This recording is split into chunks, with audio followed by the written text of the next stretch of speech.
Hey guys, Tom Kubinik. I'm back shooting a follow-up video. It's been a long time, I apologize. Got a lot of comments, a lot of people asking me what happened, and so I want to go back over this. I had a lot of problems with the Holley when I first got it. Holley support was absolutely useless. I don't think they've gotten much better. However, I ended up hooking up with Chris and the guys over at EFI Pros. I think they're out of Florida. I'll post a link at the bottom of the video. Those guys helped me out a lot and gave me a lot of advice, a lot of information, and looked at my log files. My biggest issues were RFI and EMI, electronic feedback. I had Excel wires on here. For whatever reason, they weren't working well. What I've done is I replaced all my wires. I went with a set of Taylors.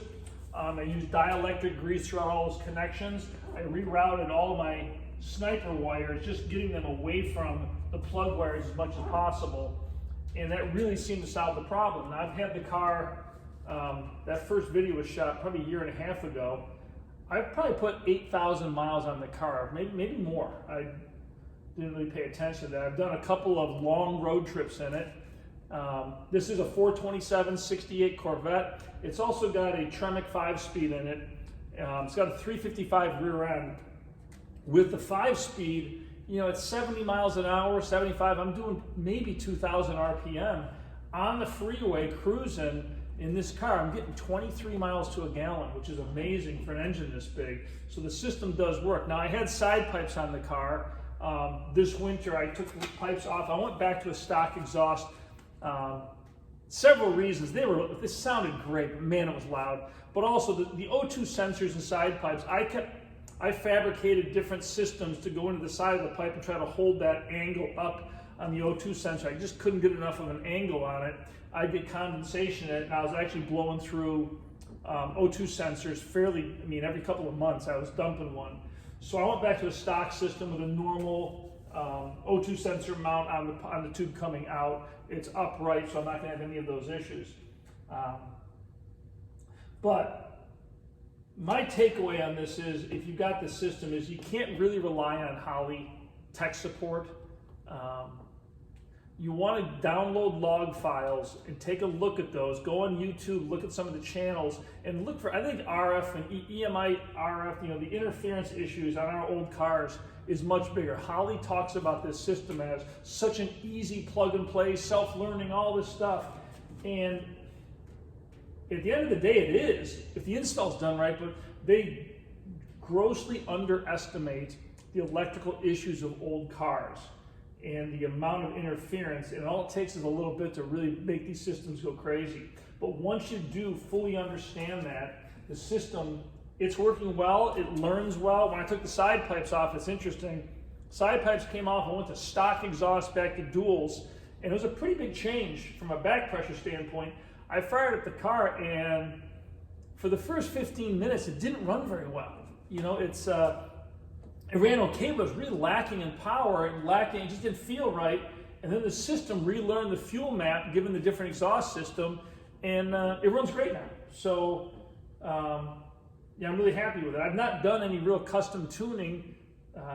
I've tried a few different tunes, and I went back to just, at the end of the day, just resetting it and letting the system build its own table and just work. The other thing I want to talk about, I'm going to move the camera up here a little bit, if I can, is the pressure regulator. I got a lot of comments on this saying your regulator is probably wrong. It's not. This is an accepted method to do a fuel pressure regulator. And what I've got is fuel comes into the sniper, goes out the exit point.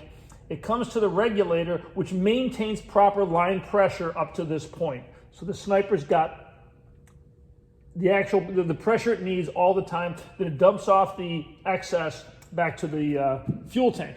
You could also run this where the regulator is before the sniper, is looping the fuel and just sending fuel to the sniper at the correct PSI. I think it's 65 PSI.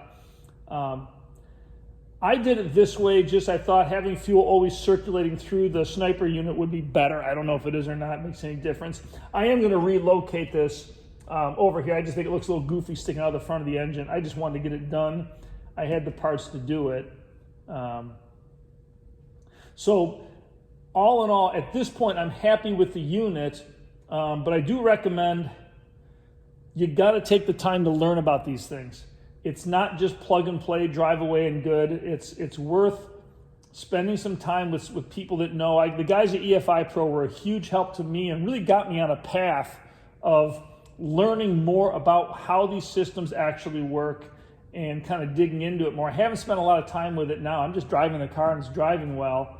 I am going to do a little more research on tuning and just kind of smoothing out some of the tables a little bit. I'm also going to be shooting a video on electric fans. I see a lot of guys with these systems running dual electric fans, certainly in the Corvette world, and a lot of people are setting their fans up wrong. So that's going to be a video. I'm going to shoot that probably next week, and I'll get that posted in terms of how to get that dialed in properly to keep your engine running at the best temperature and not have your fans running 100% of the time.